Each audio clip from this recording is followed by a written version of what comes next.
Un commerçant de la rue Saint-Denis est furieux parce qu'il y a des manifestations chaque samedi devant son commerce. Tout ça parce qu'il vend des souliers, une de ses marques qui vient d'Israël. Il y a un mouvement anti-Israël qui se plante devant son commerce. La controverse s'est accentuée lorsque le député Amir Kadir a fait partie du lot. On vous a présenté ça hier, sa participation à un dossier exclusif. Aujourd'hui, Amir Kadir a accepté de répondre à mes questions. Alors, de député à manifestant devant un commerce de son propre comté, est-ce qu'un député n'est pas en mauvaise position pour aller décourager des clients d'un commerce de son comté? Ça, c'est un terrible malentendu parce que c'est pas le but. C'est pas pour décourager un commerce de mon propre comté. Il n'est pas dans mon propre comté, mais c'est pas grave. C'est un commerçant du Québec et pour les mêmes raisons que j'achète le bois de mon sous-sol à des producteurs de Gaspésie.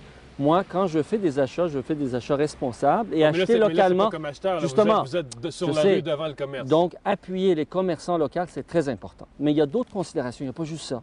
C'est qu'il y a une campagne internationale de sanctions et de boycott contre Israël, de la même façon qu'on a fait en Afrique du Sud. En Afrique du Sud, on a dit il y a de l'apartheid, c'est injuste, il faut changer ça. Les Africains, les suprémacistes ne veulent rien entendre, alors on essaye de les encourager et ça a marché. L'Afrique du Sud est un meilleur pays maintenant. Israël n'est pas reconnu par l'ONU ou par les grandes puissances. Écoutez, ceux qui s'y connaissent, parce qu'il y a beaucoup de pression là-dedans, vous connaissez les lobbies. Ceux qui sont libres, qui connaissent ça, par exemple Desmond Tutu, qui avec Nelson Mandela a combattu l'apartheid, est allé il y a quelques années en Afrique du Sud, en Israël, puis il a dit les Palestiniens vivent la même chose qu'on vivait, c'est un apartheid. Jimmy Carter, ancien président américain, prix Nobel de la paix, a dit la même chose dans un livre. Donc il y a eu une campagne. Est-ce que vous êtes à l'aise à l'aise comme député d'aller devant ce commerce et de dire aux gens achetez pas là, achetez pas les produits. Moi j'aime mieux ça. Là je ne sais pas qu'est-ce que font les gens qui vont chaque semaine là. Moi j'aurais aimé parler à M. Archambault. Je l'ai invité d'ailleurs à m'appeler. Je lui ai envoyé un courriel.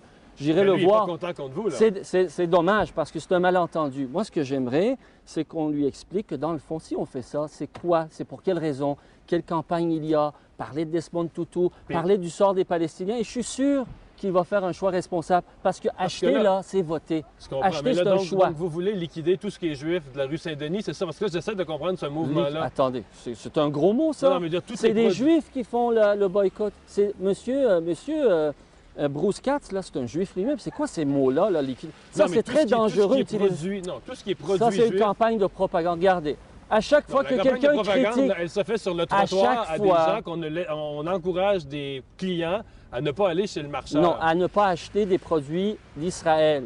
Regardez, c'est ça la différence. Vous reconnaissez que ça intimide le client, que les clients n'ont pas le goût de rentrer dans le commerce? Non, les clients étaient très souriants. Nous aussi, c'est le temps des fêtes, on se parlait. Puis il y a plusieurs qui ont décidé d'y aller quand même. D'autres qui ont décidé d'y aller, ne pas acheter des produits israéliens. Et je pense que c'est ça qu'il faut comprendre. C'est que les citoyens, on doit faire des achats et de la consommation responsable. C'est à tous les niveaux, hein, que ce soit le bois gaspésien, que ce soit le pétrole.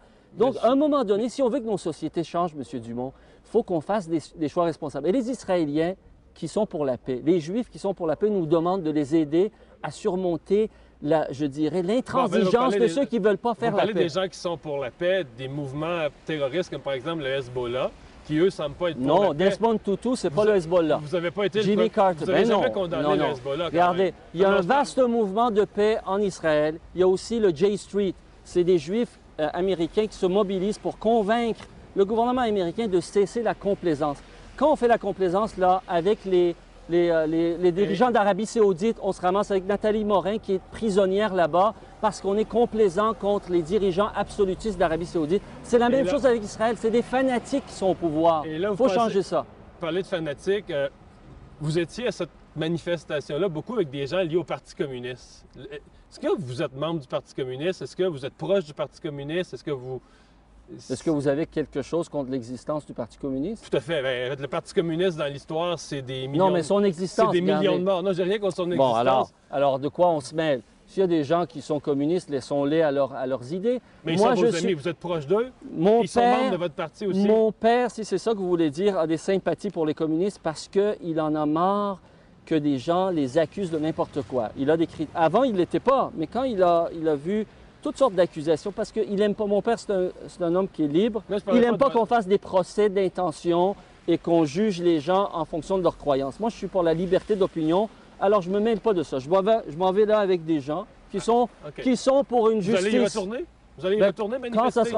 Quand j'aurai rencontré M. Archambault, je vais lui parler d'abord. On va s'expliquer pour dissiper les malentendus. je pense parce que c'est important qu'il comprenne Je pense que que pour ce lui, il qu'on n'y a lui pas de donne. malentendu. Là. Pour lui, c'est clair. Il y a un député qui vient décourager les gens d'acheter chez lui. Je l'ai entendu à votre émission, il y a un terrible malentendu. Ce qu'on veut, c'est que son commerce soit prospère, mais avec d'autres choses qui nuisent à des gens. Voulez-vous décider ce qu'il va mettre sur Mais ses non, tablettes? je veux l'emmener à comprendre ce qui se passe. Puis, regardez, Mais allez-vous retourner? il y a des dizaines de villes au Canada, en Europe, Vous qui ont allez décidé retourner? de boycotter les produits israéliens. Vous allez retourner ou pas? Je vais retourner une fois que je lui aurai parlé. OK, vous allez retourner. Donc, c'est pas une erreur, cette Ben manifestation. non, Vous allez y retourner. c'est une question de conscience. Acheter, choisir, consommer, c'est voter. Il faut qu'on fasse des choses en fonction de notre conscience, puis qu'il faut que les choix qu'on fait ne nuisent pas à d'autres. Ça, c'est très simple, c'est une justice primordiale.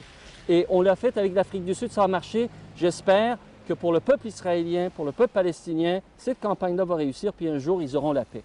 Merci, Amir Kadir. Merci, M. Mario Dumont.